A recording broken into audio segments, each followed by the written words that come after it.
VD. Satheesan സർക്കാരിൽ 5 മന്ത്രിസ്ഥാനങ്ങൾ ഉറപ്പിക്കുകയാണ് മുസ്ലിം league. Oommen Chandy സർക്കാരിലുണ്ടായിരുന്ന 5 മന്ത്രിമാർ വേണമെന്ന ലീഗിന്റെ ആവശ്യം തത്വത്തിൽ അംഗീകരിച്ചിരിക്കുന്നു. ഒരു ക്യാബിനറ്റ് പദവി കൂടി വേണമെന്ന ലീഗ് ആവശ്യപ്പെടുമെങ്കിലും കടുംപിടുത്തത്തിന് സാധ്യതയില്ല. വി.എസ്. രഞ്ജിത്താണ് ചേരുന്നത്. രഞ്ജിത്ത്, 5 മന്ത്രിമാർ എന്നത് ഉറപ്പിക്കാം, ഇതിൽ ആർക്കൊക്കെയാണ് സാധ്യതകളെന്നുണ്ട്? ഒപ്പം ഒരു ക്യാബിനറ്റ് പദവി കൂടി വേണമെന്ന് പറയുമ്പോൾ ഡെപ്യൂട്ടി സ്പീക്കർ, ചീഫ് വിപ്പ് സ്ഥാനങ്ങളിൽ അങ്ങനെ ഏതെങ്കിലും ഒരു സ്ഥാനം കിട്ടണമെന്നതായിരിക്കും ലീഗിന്റെ ആവശ്യമല്ലേ?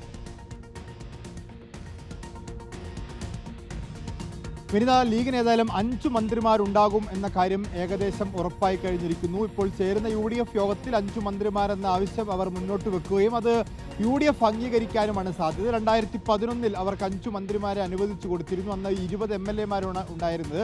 ആ 5 മന്ത്രിമാർ അവരുടെ കോട്ടയായി മാറിയിട്ടുണ്ട്. അതുകൊണ്ട് തന്നെ ഇപ്പോൾ 22 MLA-മാരുണ്ട്. ഈ സാഹചര്യത്തിൽ 5 മന്ത്രിമാർ തന്നെ വേണം എന്നുള്ള കാര്യത്തിൽ ലീഗ് ഉറച്ചു നിൽക്കുകയാണ്. അത് UDF അംഗീകരിക്കാനാണ് സാധ്യത എന്ന് മനസ്സിലാക്കാൻ സാധിക്കുന്നു. ഇനി മന്ത്രിമാർ ആരൊക്കെ എന്ന കാര്യത്തിൽ ലീഗിനകത്ത് ഏകദേശ ധാരണയായിട്ടുണ്ട്. പക്ഷേ പാണക്കാട് സാദിഖ് അലി ശിഹാബ് തങ്ങൾക്ക് മാത്രമേ അത് പൂർണ്ണ ബോധ്യമുള്ളൂ. അതിൽ PK കുഞ്ഞാലിക്കുട്ടി ഉറപ്പായും മന്ത്രിയാകും എന്നുള്ള കാര്യം ഉറപ്പാണ്. മലപ്പുറത്ത് നിന്ന് തന്നെ 4 പേരുകൾ പിന്നെയും ഉണ്ട് എന്നുള്ളതാണ് അതിലൊരു ആശങ്ക ഉണ്ടാക്കുന്നത്. ഇപ്പോൾ മഞ്ഞളാംകുഴി അലി നേരത്തെ മന്ത്രിയായിരുന്ന ആളാണ്. അദ്ദേഹത്തിൻ്റെ പേര് ഇപ്പോഴും ഉയർന്നു കേൾക്കുന്നു. PK ബഷീർ പുതുമുഖമാണെങ്കിലും അദ്ദേഹത്തിനും 3 തവണ MLA ആയിട്ടുള്ള ആളാണ്. PK ബഷീറിൻ്റെ പേര് ഉയർന്നു കേൾക്കുന്നു. KM ഷാജി വേങ്ങരയിൽ നിന്ന് വലിയ ഭൂരിപക്ഷത്തിന് ജയിച്ചാണ്. KM ഷാജി MK മുന്നേറില്ലാത്ത സാഹചര്യത്തിൽ KM ഷാജിയെ പരിഗണിക്കണം എന്നൊരാവശ്യമുണ്ട്. ആബിദ് ഹുസൈൻ തങ്ങൾ, അദ്ദേഹം ഫറൂഖ് കോളേജിൽ നിന്ന് റിട്ടയർഡ് ആയിട്ടുള്ള വിരമിച്ചൊരു പ്രൊഫസർ കൂടിയാണ്. വിദ്യാഭ്യാസ മന്ത്രിയുടെ കാര്യത്തിൽ അദ്ദേഹത്തിൻ്റെ പേരാണ് നേരത്തെ ഉയർന്നു കേട്ടുകൊണ്ടിരുന്നത്. അതുപോലെ പാലക്കാട് നിന്നുള്ള N ഷംസുദ്ദീൻ, മണ്ണാർക്കാട് MLA ആയിട്ടുള്ള N ഷംസുദ്ദീൻ്റെ പേര് ഉയർന്നു കേൾക്കുന്നു.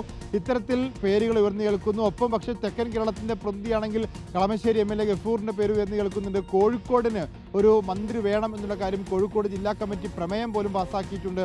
അതിൽ പാറക്കളം അബ്ദുള്ളയും റസാഖ് മാഷിൻ്റെയും പേരുണ്ട്. കണ്ണൂരിലും കാസർഗോഡിനും കൂടി 2 ജില്ലകൾക്ക് കൂടി AK അഷ്റഫിനെ മന്ത്രിയാക്കണമെന്നൊരാവശ്യം കാസർഗോഡ് ജില്ലയിൽ നിന്ന് വരുന്നു. ഇങ്ങനെ വിവിധ ജില്ലകളിൽ നിന്നുള്ള ആവശ്യങ്ങൾ ഉയർന്നു വരുന്നു. അതുപോലെ തന്നെ തെക്കൻ കേരളത്തിന് പ്രതിനിധി വേണമെന്ന ആവശ്യം ഉയരുന്നു. ഏതായാലും 5 മന്ത്രിമാരുണ്ടാകും എന്ന കാര്യം ഉറപ്പാണ്. അതിൽ 3 പേർ മലപ്പുറത്ത് നിന്നായിരിക്കും, 2 പേർ മലപ്പുറത്ത് നിന്ന് പുറത്തായിരിക്കും എന്നാണ് നമുക്ക് മനസ്സിലാക്കാൻ സാധിക്കുന്നത്. ഇനി ഇതിന് പുറത്ത് ലീഗ് ആവശ്യപ്പെടാൻ സാധ്യതയുള്ളത് MK മുനീർ. അദ്ദേഹം മത്സരിച്ചിട്ടില്ല. അദ്ദേഹത്തിന് കൂടി ഭരണപരിഷ്കാര കമ്മീഷൻ പോലുള്ള ഏതെങ്കിലും ഒരു ക്യാബിനറ്റ് റാങ്കുള്ള പദവി കൂടി ലീഗ് ആവശ്യപ്പെടും. അതൊരു പക്ഷേ ഈ ഒരു ഘട്ടത്തിലായിരിക്കില്ല, പിന്നീടായിരിക്കും എന്നാണ് നമുക്ക് മനസ്സിലാക്കാൻ സാധിക്കുന്നത്.